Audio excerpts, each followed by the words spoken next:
In recent news, on August 4th, Nick Lee, husband of prominent streamer Amouranth, went live and made explosive allegations about QTCinderella and her role in the 2022 Streamer Royale event. According to Nick, the event had a massive budget of $700,000 and was organised in Orlando, using a production company similar to the one QT used for her Streamer Awards. Around a week before the event, QT reportedly contacted the production company and demanded that certain streamers, including top creators like XQC and Austin Show, be removed from the Streamer Royale lineup. He alleged this demand was backed by threats. She supposedly said she would withdraw her business from the company if they didn't comply, effectively sabotaging the event's roster. Nick also didn't mince words in his stream, calling QT a B and claiming his disdain for her exceeded his issues with Ludwig following the Mang Zero controversy. He emphasised that he had deeper grievances with QT's actions than with other high-profile drama incidents. I think QT's a too. Even more so. I had far more negative thoughts about QT than I had about Ludwig. And I think that's still true after the Mango thing. Like, I got stories about QT, and I've never even met the person, just from seeing messages come in from her and from Kate working with her. I got a lot of stories that span like 2-3 years. Okay, so in 2022, when we did Streamer Royale, our game show thing that Kate did, right? We spent like $700,000 on it. It was in Orlando. We built up this whole set and all that, right?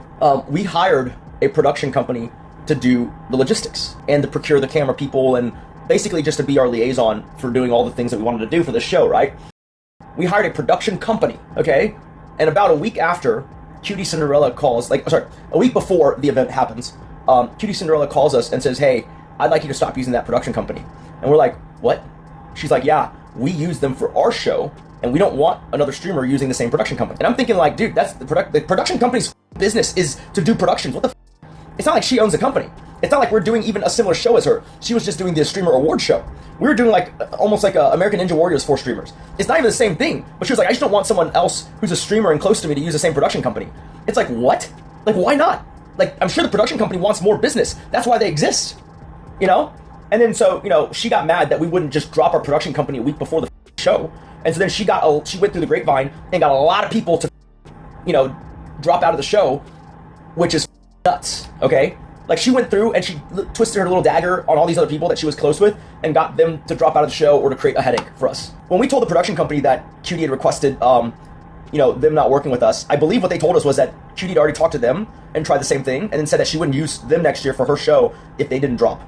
It's like some crazy high school Queen Bee, you know, drama bullshit, you know? Like, just all this manipulation underneath the surface of it, right? She puts on this veneer of being this, like, oh, above it all person, but she is absolutely not above it all at all. She's like, you know, neck deep in the sludge, okay? So she was close to Adept, and Adept was very, very close, and, you know, there weren't any problems with her and XQC at the moment, right? This is before her and XQC hit their rough patch. And so she told it, so XQC was coming to our Streamer Royale. Actually, it's disconnecting, so I don't know how much y'all are hearing. Let me know when y'all are back. Yeah, Adept is quite wild as well. Okay, cool. So basically, she told Adept to tell XQC, so XQC said he was going, okay?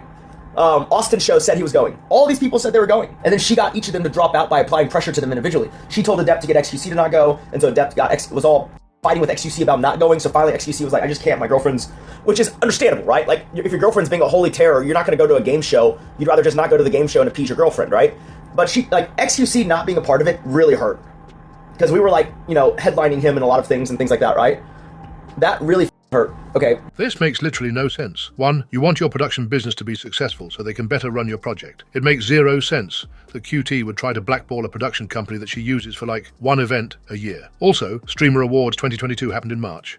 Streamer Royale happened in May. They wouldn't interfere at all. Also, Amouranth was at Streamer Awards that year, and I think they were still friendly. 2, you're telling me QT was going around getting big streamers to back out of Amouranth's event, when her roommates, the Yard Boys, still went. Austin Show still went. Now, this is a hate farm, and I don't believe it for a second. Also, he opens up with like he thinks worse of QT than Ludwig, after the whole Mang Zero situation. Bruh, this was the third Berio Kart W no issues in the past. Ludwig immediately banned Mang Zero from future events. Like, are we taking a moral position that Ludwig is at fault for everything for having an event that people drink? Things got rowdy and Manga was dealt with. I'm not sure why we need to crucify Ludwig. Sketch breaks, Maya. Hey, you can smell my kitty, can't you? That sounds weird, but... It's good.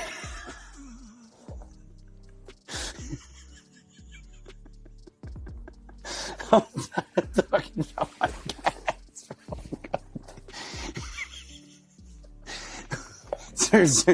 Sir Lancelot, save us. Please. I'm sorry. That was not a good...